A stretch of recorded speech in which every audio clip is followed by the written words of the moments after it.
The Florida community of mindfulness is happy to make these talks available to you. If you find this talk to be a benefit, please consider making a donation to support us. You'll find a donation button on the Talks section of our website, floridamindfulness.org. Thank you, and may you be happy and free of suffering.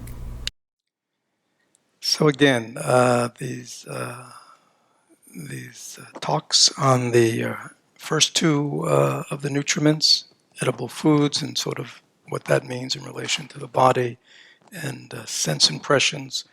There are talks, right, that have been recorded and they're on the web, so I won't go over them. But it's really very profound teachings coming from the Buddha and really enlivened by Thich Nhat Hanh, who saw the great relevance of these teachings to the modern age.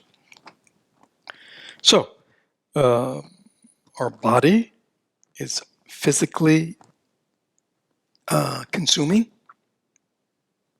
and again, wholesome, unwholesome. Through the senses, we are consuming through the things we see and smell and taste and hear and feel. Wholesome, unwholesome, they nurture different things in us. And we need to be aware of that, of criteria,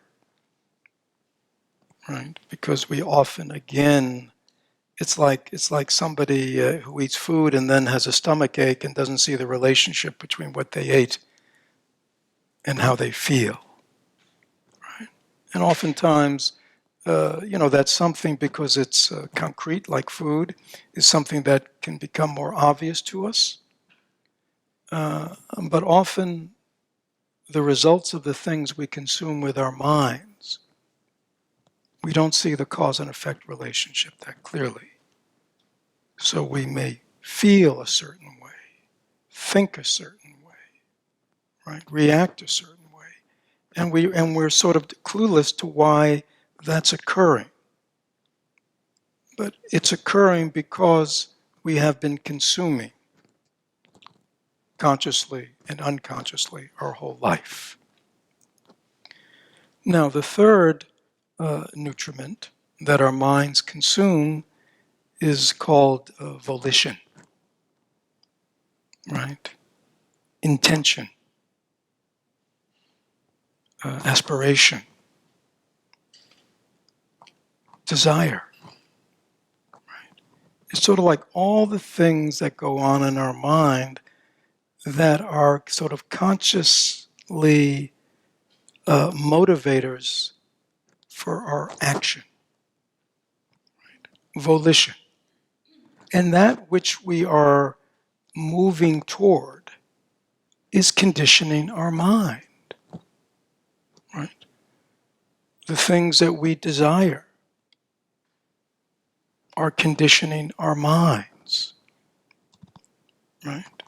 Our minds, in and of themselves, are sort of like a blank slate, we might say.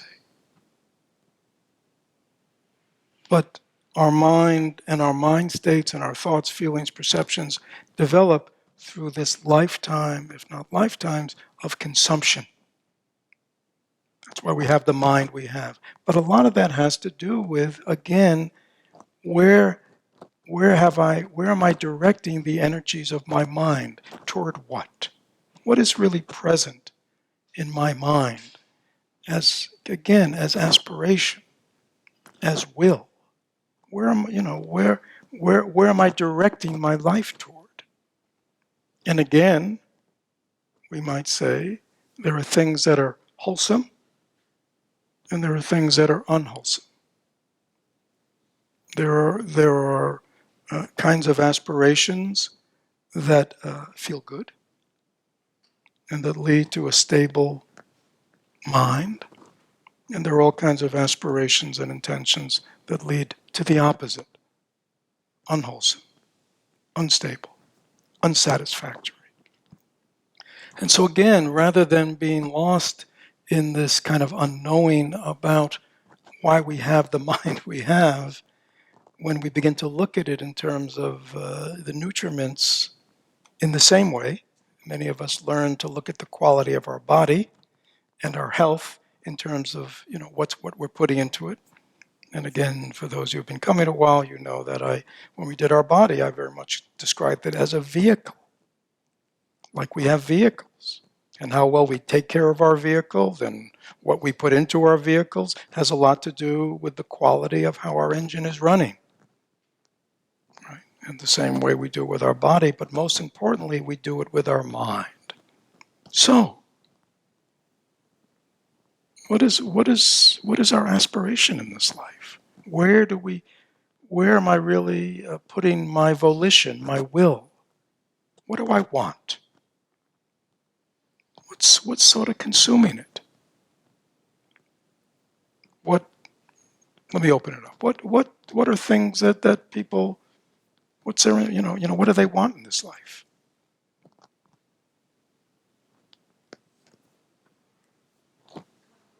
They want comfort. Many people want comfort, security. That's their aspiration, to be comfortable and to be secure. What else could people want in this life? Acceptance. What else could people want in this life? Connection, happiness, esteem. It's funny that this is a psychologically sophisticated group. How about things like money?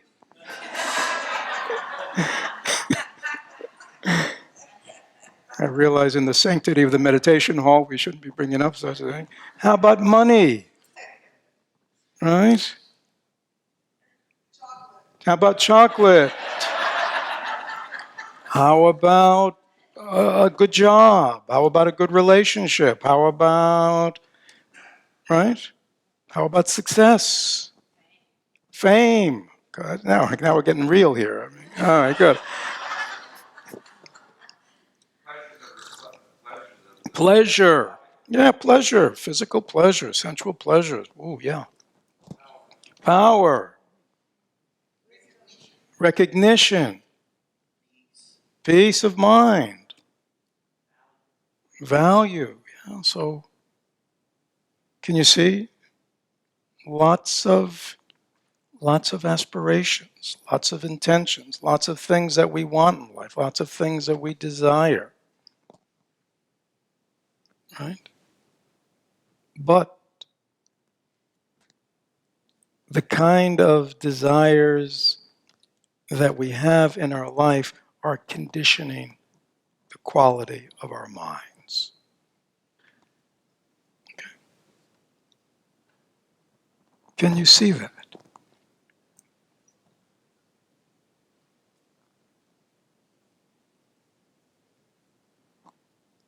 If you always want, let's say,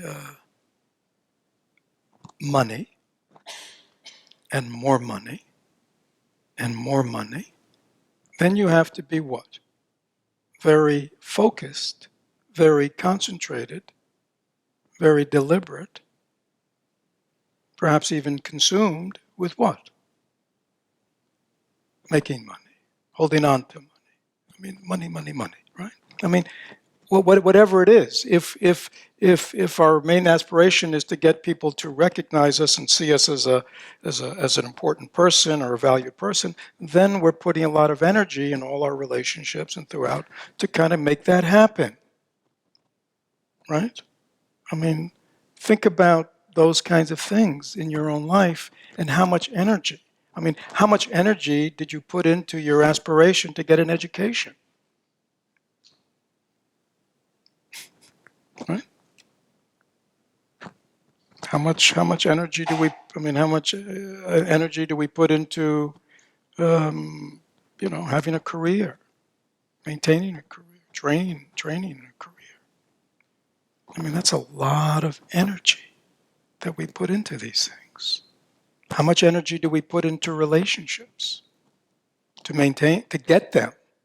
First, people put endless energy into getting them, and once they get them, they put endless energy to hold on to them. Right? Right? I mean, so does everybody understand? Volition is very important. Now, if our direction in terms of our volition and our aspiration intentions is always external, having to do with external things, having to do with other people, what's the problem in that? What's the danger in that? You can lose yourself, yeah. But it's really out of our control, isn't it? It's out of our control. So a lot of those kinds of will, a lot of those things that we're putting our will, our intention, our aspirations really means the energy of our life toward are fundamentally unsettling and unstable because we can't control it, right? It's beyond our control. Whether people will love us is beyond our control. Whether people will like us, value us, think we're worthy is beyond our control. A lot of economic forces and business forces and work forces are beyond our control. Right? So there's an inherent instability in that. There's an inherent capacity for that which is pleasurable to become unpleasurable. That which is stable appears stable now to be unstable tomorrow. That which I have today, I may not have tomorrow. Somebody who's treating me one way today may not treat me that way tomorrow. So can you see the fundamental instability and anxiety in having a life that is always predicated on getting something outside myself or being externally driven?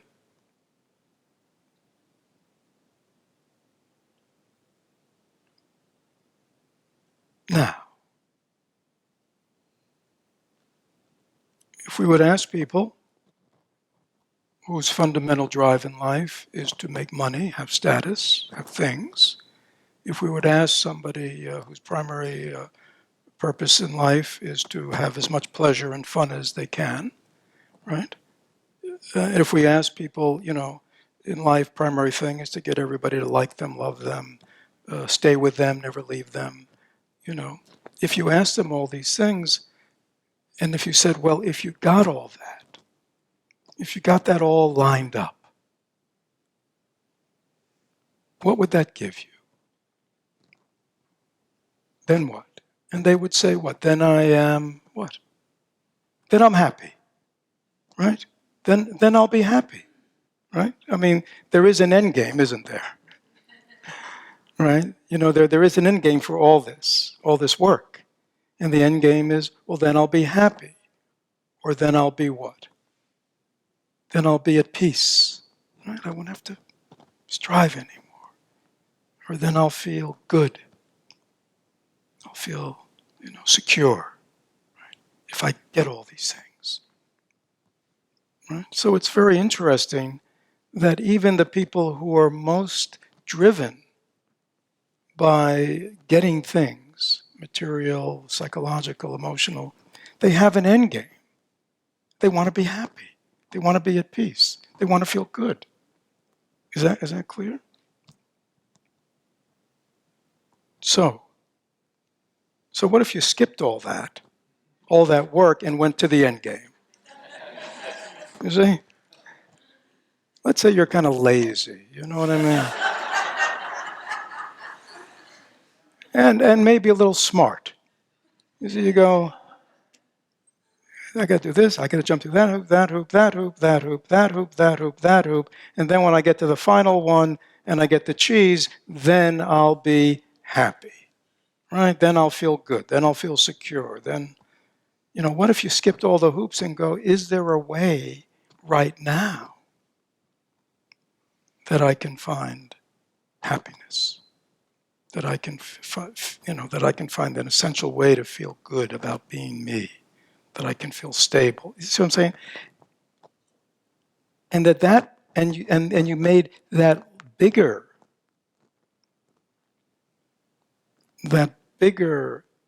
process your aspiration. Or how about, I want to be a good person. How about that for an aspiration? I want to be a good person. I want to be a kind person. I want to help people. It doesn't matter what I do, even if I'm, I work in Walmarts. I want to help people. Right? It doesn't matter what I do. I work in a convenience store. I just want to be helpful to people, be kind to people. I mean, see, most of the stuff that people talk about in terms of our society are like end goals, right? It's like something, it's a goal, like everybody says, well, what are your goals in life? Anybody know that? And you're supposed to have what? Short term, medium, long term, you know what I mean? What's your goals in life? What do you want to get? And the whole mentality behind that is you work, work, work, work, work, work, work, and then you, out here, you get something. Everybody know that one? Yeah, that's the way the world operates. But the thing about kind of having kind of an aspiration in the way I'm talking, it's like something you can get right now. You see? It's something you can do right now. You can manifest your aspiration right now. It's not something you get out there. It's something you can be manifesting day to day, hour to hour, moment to moment throughout your life. It's something that informs you. It's not something outside of you. And I think that's important, and I think that's what this third nutriment is saying. Yeah, we are in the world of desire. We have to energize, unless we're going to sit on the couch all the time, right? But if we're going to enter life and be energized in life, what energizes me, right? And can I be energized by thoughts and feelings and emotion that are fundamentally nurturing and wholesome and that I can realize right now?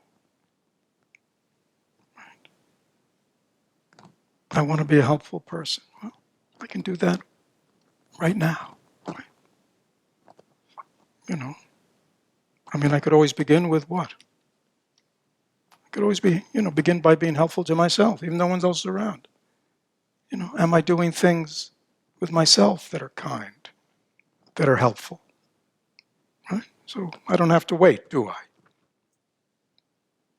And most of us do run into other human beings now and then.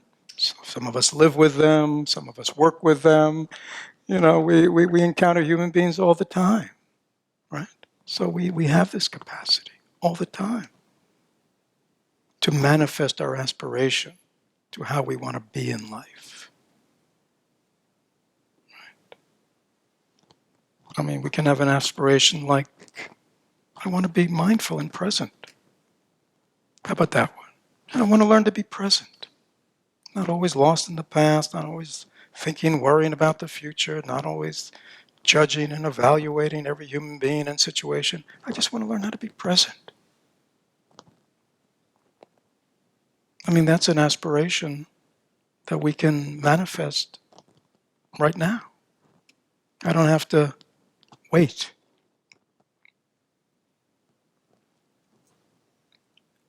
Yeah, just wait. So this third nutriment of aspiration, intention, desire, again, I would ask us, and I want to take a little time now to meditate on, because I think it's so important. Because oftentimes we never begin by even just asking ourselves the question, if I look at my life, what really is motivating me day to day? Many people are motivated by fear, right? They're always looking over their shoulder, if they're afraid of something, right? Or they're looking toward the future with fear, so they're always, kind of constricted and tight and vigilant because they're afraid. Many people are motivated by anger. A lot of these days, anger, anger, anger. Get back at somebody. So to look at this whole quality of, what really motivates me in my life? I mean, honestly, it's not like we're dishonest. I don't say like honestly, like we're dishonest, but I think we often don't just stop and reflect in this way and ask ourselves honestly, what is my motivation in life? And again, I think if it came down to it, we would say things like where we started out today.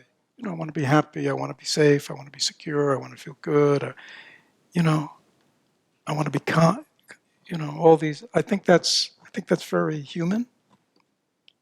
But I think on the other hand, if we then ask ourselves, well, if I look at my mind, all day, is that what's motivating me? Right? I mean, we live in such a sad society that many people, I think, would say, especially on the weekend, what motivates me? Getting my to-do list done. Right? That's, if I can get to the end of my to-do list by this weekend, I'm a happy camper. I'm not saying we all have our to-do list, but it's just interesting when we stop and ask ourselves, what's really motivating me every day? Why do I go to work? Now, many people will say, well, that's an obvious one, right? I go to work what? To make money, pay the bills. I mean, yeah, that's true. But that's kind of, okay. So you get a paycheck at the end of the 2 weeks and you can pay your rent and you can pay your mortgage and you can buy the food and make the car payment. But that's like an end. But like, as you go through your day at work, what's your aspiration about how you want to be? Do you want to be happy? Right? Do you want to be happy at work? Do you want to be at peace? Or do you want to be agitated? Can you see? So it's not predicated on these rewards, right? And we are very much a society which is all about getting rewards. And that's often the motivator. But I think the kind of what we're talking about today is that kind of motivation, I think, is fundamentally unsatisfying. Because what happens when you get the reward? You feel good for how long? Well, you work hard. You get the reward, right? You run the race, complete the race, you get the certificate. How do you feel? You've been working really hard. You completed the race, you got the certificate. How do you feel right then? Great. Do you feel as great tomorrow? No, that's the problem. You still might have the glow as you tell people about it, right? So the glow may continue, but we can't keep it going. See, that's just the truth. It's not like there's something wrong with us. It's gone. And so therefore we have to then do what? When's the next race? Right? See, that's because that's that whole, again, there's nothing wrong with it. But as a fundamental aspiration for one's life, it's fundamentally unsatisfactory because it's always got to be renewed. You always got to keep yourself revved up. You got to always have new goals, new objectives, new. Huh? Anybody ever work for a company or a place where every year the question always is at your evaluation time is what for the next year? Huh? What are your goals? What are your objectives? Well, again, I'm not saying there's anything wrong with that intrinsically, but I'm saying it's fundamentally, can you see why it's fundamentally unsatisfying to live that way, especially your own personal life that way?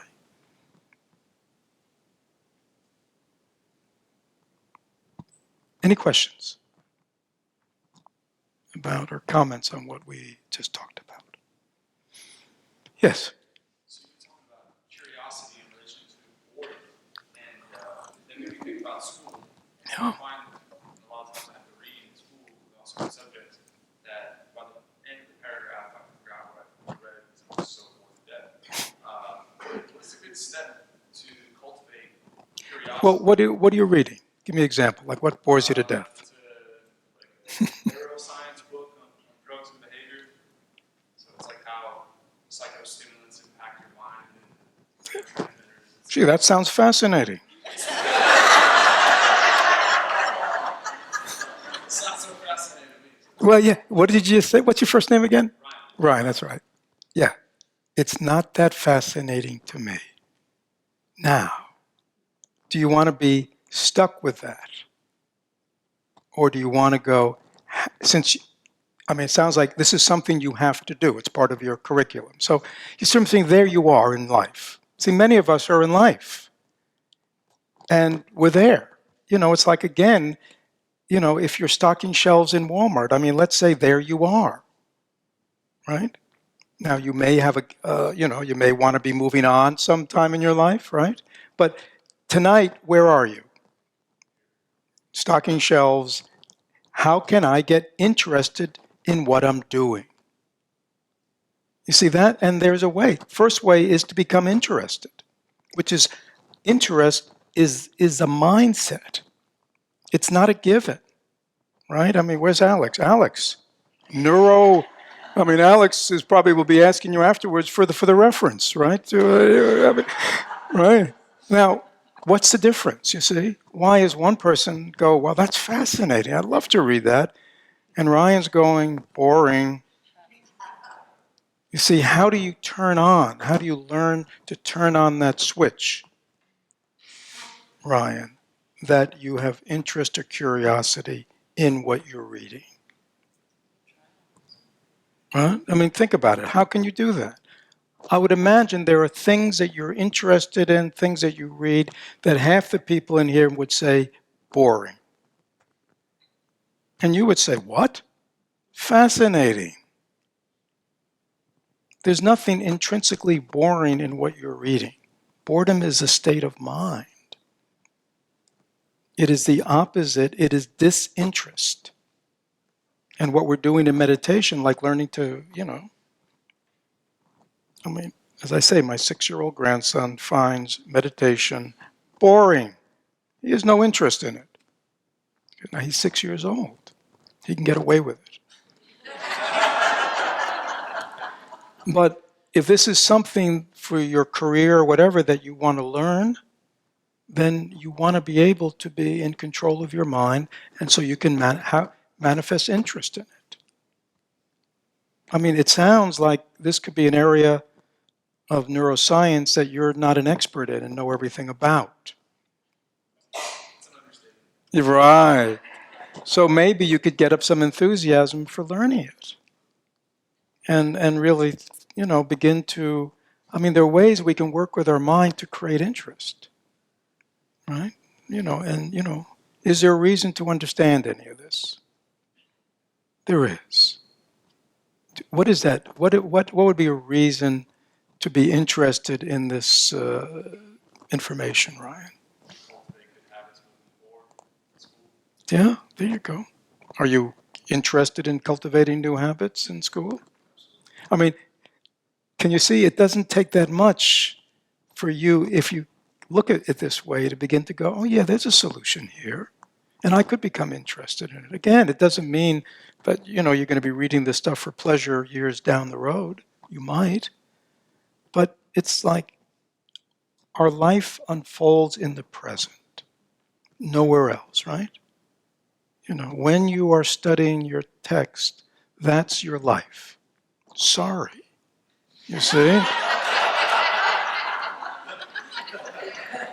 You see, this is the great problem we have. You see, that our life is unfolding in reality. And we could imagine another reality, you could imagine a place, something else you'd rather be doing, you see. But that's only doing you a disservice, because it's making it even more difficult for you to study. So that's why when we talked earlier about we need mindfulness is not just like breath in and out, it's learning to be mindful and present to our minds. Why? So we can see what's going on. And in this case, you can see, you're in school. You want to graduate. You want to do well. You want to graduate, you want to do well because you think it may lead or help whatever you're going to do afterwards. There you go. So therefore, what?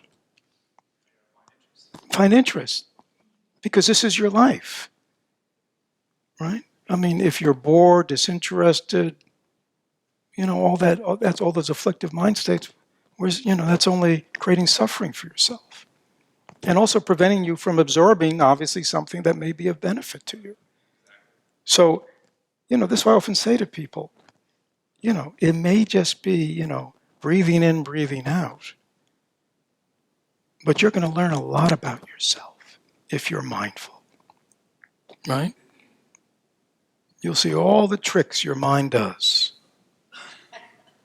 rather than being present and just accepting the reality of what's right here. Okay? So the kids will be in soon. Why don't we do, I know we usually don't do it when I'm here, but I want to take advantage of it. Well, no, we don't need to break into groups. The kids will be here in 5 minutes. So just close your eyes a second.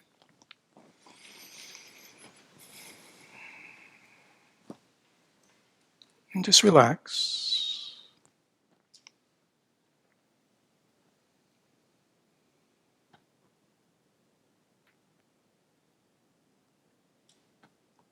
And ask yourself first, if I look at the reality of my life, day to day, where is the world of desire for me? What am I desiring day to day? What am I wanting day to day? Now, this is not the ideal, okay? This is in the reality of our life. Just on, where is my, am I just trying to get through the day? Is that my, trying to make it to happy hour? I mean, what is the,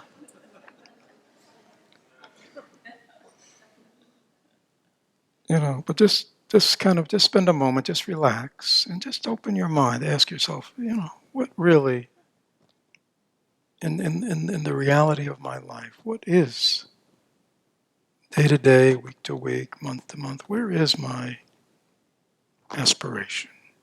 Where is my desires? What am I wanting?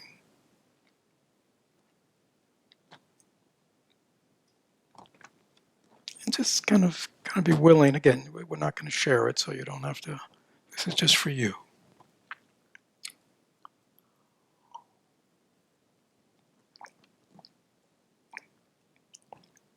What really motivates me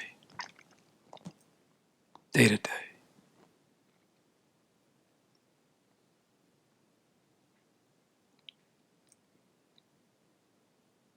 Why do I get up in the morning? Why do I do what I do?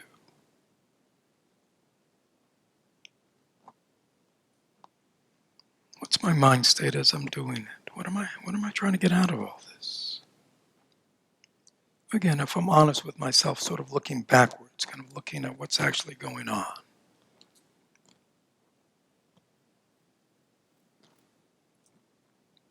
And just see what comes up.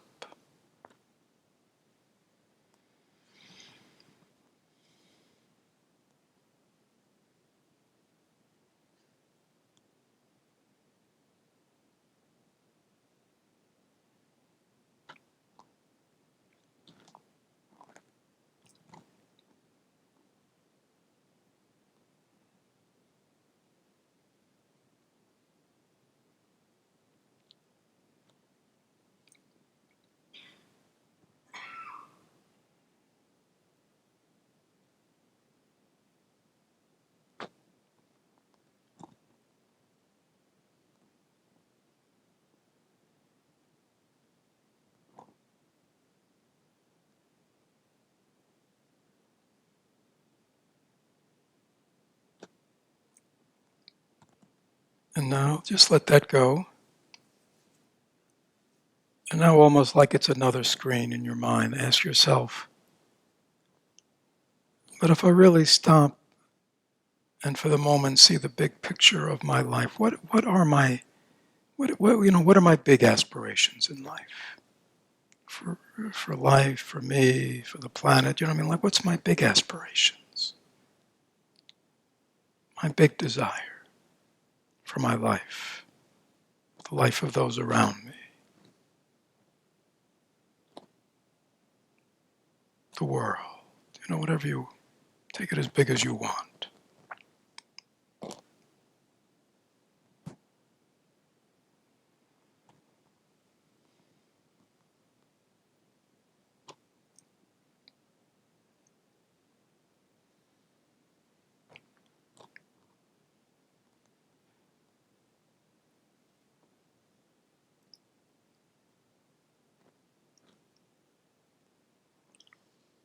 And so on this screen, it's kind of big picture, deep. What's my kind of overarching aspirations, intentions for life, for myself, for those around me, the world?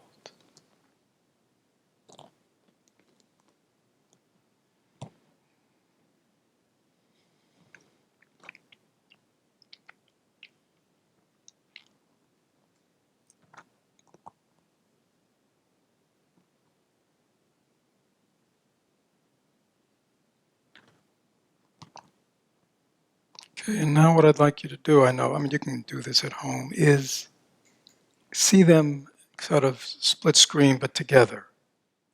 You saw this kind of based on looking in the past, sort of your real life, day-to-day goals, aspirations, how you live, you know, how you conduct the whole deal. And then look at these big picture ones and see, are they the same? Is there a connection? Or do they seem like two different screens?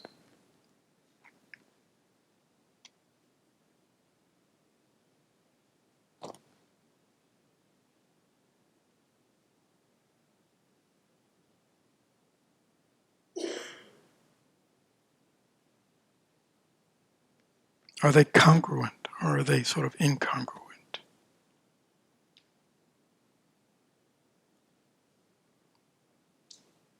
When I look at my day-to-day conduct, my day-to-day desires, the things that are motivating me day-to-day, do they have any relationship to these overarching ones that I have for myself in life?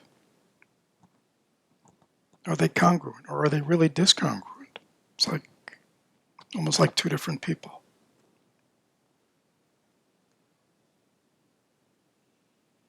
Or can you see connection, interconnection? Or you may see some of both.